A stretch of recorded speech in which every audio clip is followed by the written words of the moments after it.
includes actual rocket scientists, make $16.87 an hour, $13 an hour. You're pretty within striking distance of the person who might be. I mean, this is all a part of the same statistic. This person performed brain surgery, and it brought you your Applebee's 2 for $20. Saw this video. It was being shared for some reason. It came out in September. Yeah. This video was being shared again, making the rounds because someone in my timeline said, "I'm really thankful this year to not be in the slavery-based tipping industry of service," something like that. I don't know. Exactly. They were really upset, and I realized, I believed that tipping was rooted in slavery and that it was unfair, and I was like, well, it's kind of something we do and it's fair now because there were videos like this. There was the Adam Ruins Everything on tipping, which full of a lot of nothing. You just think, why would they politicize it? Why would they not tell the truth? And that's where today almost everything is political, whether you want it to be or not. I want to ask you a question of the day. Did you believe that tipping was rooted in slavery? Did you believe it was unfair? Did you believe a lot of these myths you heard from Adam Ruins Everything? And Fusion, roll clip. What if I told you that tipping has a racist past? And it's not just because black waiters get smaller tips than their white coworkers, or that the tipped minimum wage just makes the poor poorer. Couple of things. We'll get to the racist past. Maybe sometimes, I know this is demonetized, you can hear that bong sound. Maybe because black people tip less. Yeah. They tip less, and a majority of them actually don't know or agree upon what the appropriate tip rate is compared to white people. So culturally, black people tend to work in areas where there would be more black people, and they tip less. That could be a part of it. But let's get into the whole tipping racist history, because this is something a lot of people believe, and at one point, I did as well. It's that the custom of tipping in America was racist from the very beginning. America, and it racist. goes all the way back to slavery. America, slavery. Tipping started among European aristocrats in the 17th century. Rich America, Americans racist, adopted slavery. the practice in the mid-1800s, and it spread throughout the country after the Civil War. Look at that sleight of hand. I was watching it go, wait, hold on a second. It has been rooted in slavery, racist in America. Oh, yeah. Oh, okay. Thought I was learning. In 1700s Europe. Exactly. So first off, that should tip you off right away that it's actually not true. According to the scholarly work on the subject, tipping began way before slavery, had nothing to do with racism, likely began in the late Middle Ages, and somewhere by the time of Tudor England in, I think, 1485, something like that. Tipping was commonplace. So right off the bat, they want you to think America, racist, slavery. We came up with our idea. Europe. Yeah, and even that, I wouldn't say is not entirely accurate. It's inaccurate. Next clip. According to research by activist Saru Jayaraman, newly freed slaves were flocking to major cities to find work. Who? This is the thing, too, when people accuse us of not sourcing properly. This is Fusion. This is like a major network on Facebook. Our source, a girl. Saru Jayaraman. Who? Well, here you go. She's on the Feministing 5. She writes for Huffington Post. She's a leftist activist. So there you go, right off the bat. I know what you're saying. You're cherry picking. No, I want you to go watch this video. You think we're cherry picking their sources? We're not. That is their source. There are no source. That's their source. It's their only source. Next clip. But they were only hired for jobs that were considered unskilled.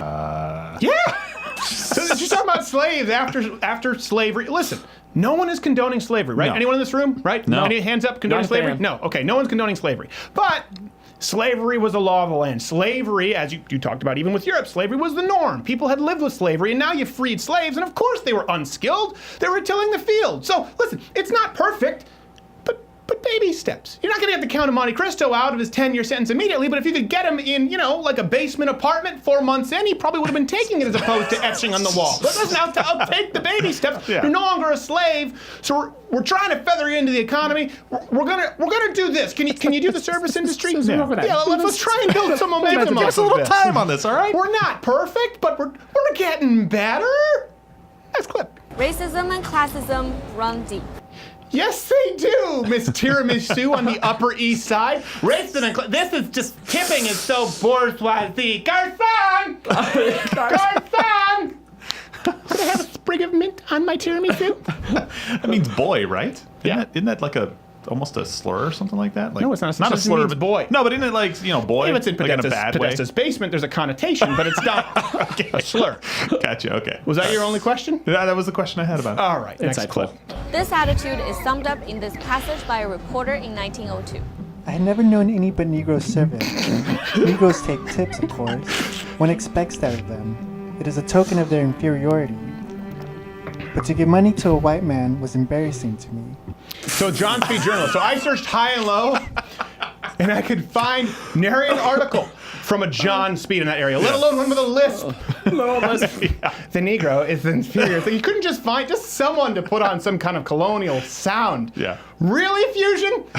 Did you have to walk over to HR and Vox? Do you have anyone who can do our narration? We've got the man for you. But I did finally find out the original article from John Speed was in McBride's magazine. Here it is. And it was actually, the journalist was talking about how common white servers were in the North, and he found that kind of odd because he was from the South, so he'd only seen black servers. So again, they have one source, then they're talking about this article taking a paragraph to mean something that it's almost the opposite of what he said in the article. Oh, Next clip. figure. By the late 1880s, black workers accounted for nearly half of the hospitality industry. Then in the 20s, restaurants that were losing money because of prohibition laws encouraged tipping, making it even more popular. Okay. Black Americans accounted for almost half.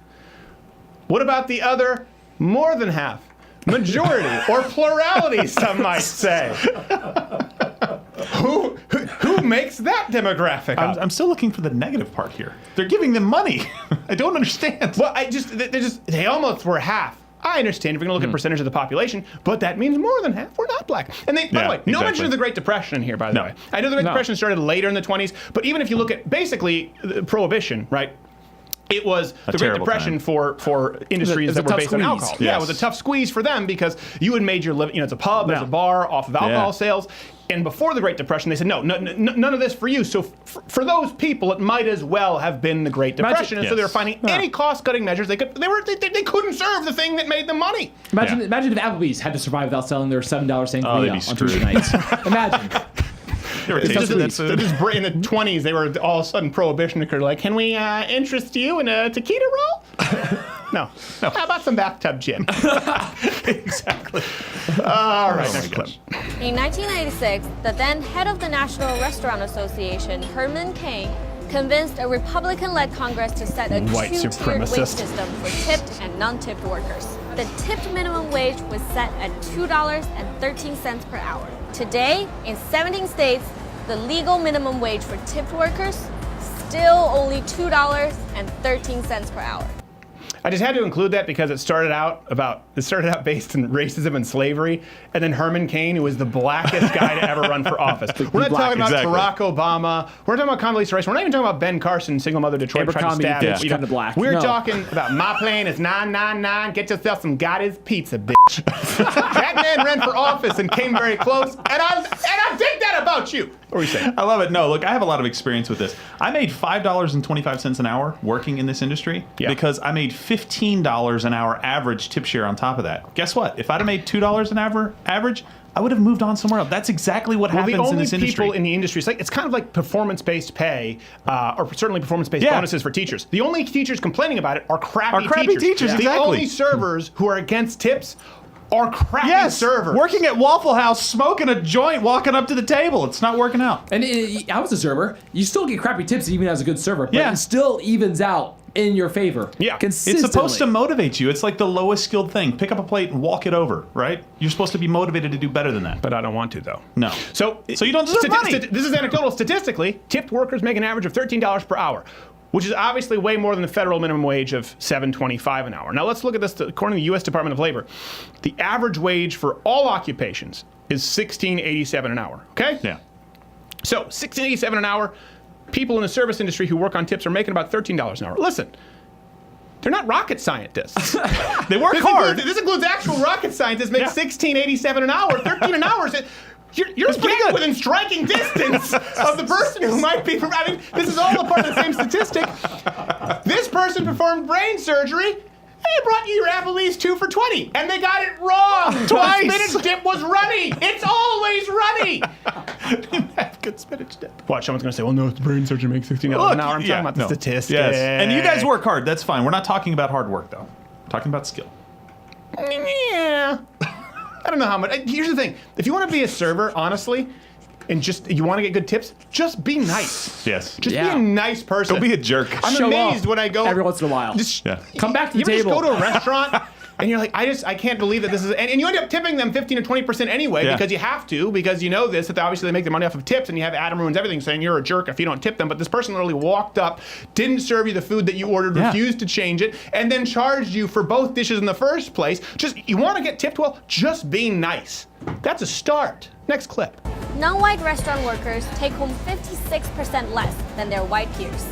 Okay, a lot to unpack. Yeah, it's such a short phrase. She says so it started out as slavery, black, ignoring Europe, right? Ignoring where it actually, ignoring the Middle Ages. Now it's non-white versus white. So that includes everyone who's not white. It's no longer about black. And you notice something here? This is just the restaurant worker comparison. Yes. Yeah. This is the Vox tactic of just changing the parameters and the definitions as we go along. Consistently changing the Start with what we parameters. agree on, and then move out to include What more starts and with a more and lie. more. Starts a little kernel of a lie, and then it grows into a popcorn of bullshit. And it's just restaurant. This isn't now. It's not only not about servers. It's not about tipped workers. It's just everyone working in a restaurant. If you look at, does that stat include Michelin star chefs? Does it include sous chefs? Does it include people who are working as servers or working as managers at high-end steakhouses? This is the total number, and they just say, oh, by the way, whites and non-whites. Yeah, I looked at the NLRB stats, or the Labor Review Board, and they said that 7 of the 10 were food service industries. It included cooks. It included dishwashers, and I'm like, of course. That's an easy job. You pull it out, you throw the rack over here. You can't put all that in and lump it into this one stat. Well, she did. Next clip. Good effort. According to Ramen, almost 66% According to of the 6 Ramen. million tipped workers in America are women. Okay, sounds about right. And 93% of workplace deaths are men. Why? That's because your chances of slipping on somebody's Arnold Palmer at an Applebee's as you serve the runny spinach dip is far lower than someone falling off a roof while they're installing roof material at summer. Roofing is the name of the job. Shingles. Shingles is the disease. I don't really know if they install shingles. 66% of tipped workers are women. Great. And they're making more than the average hourly rate nationally. Isn't that fact? Now we're saying a majority are women. They're making more than the average worker. By the way, 93% of workplace deaths are men. Moving on. Europe, where this whole thing began, has long now she talks about Europe. pay restaurant workers a full wage. Yeah, and by the way, in Europe, they're bitching about it. They're bitching about going to tips, going away from tips, and how their wages are declining. Yeah, at the end of this article, too, they're praising 2 companies that went away from tipping and just paying their employees more. And one of the companies, all the servers revolted and wanted to leave because they were making less money going that way. They wanted to be rewarded for performance. And you know why that happens is you take away tips, the good servers leave, they go somewhere else, and then you're left with the crappy servers, and no one wants to go to your business. It's like the fight for 15. Yeah, exactly. Yeah. But if you're paying them 15, but they can't even put the fillet of fish on properly, no. Yeah, I'm This is putting not- a kiosk up front and replacing a few of you guys. And you're screwing the guy who is working his way up to That's the management. point. You're screwing the guy who is working his way up, the guy who shows up, the guy who suits up whether he's having a good day or a bad day, and he says, hey, I'm going to be the best damn server that I can be. There's so much upwards mobility thanks to free enterprise in this country. You don't have to. You can work at McDonald's for 6 months, 9 months, and just not be an autistic pothead, and you will be a shift manager with Benny's. Okay, this is what's this. And I hate to do this because it's one of those things.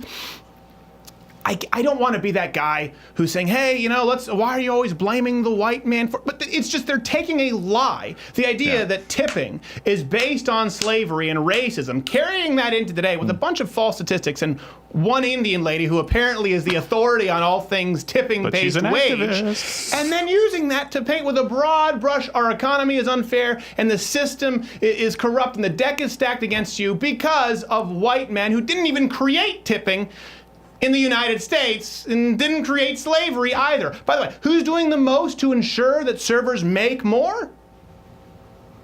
I hate to do this, but when you politicize everything, it's white male Republicans who are statistically the best tippers. Point final, as we say in French Canada. That's it. That's all. Pack it up. Send it on back to Mrs. Tiramisu at Orsay on the Upper East Side.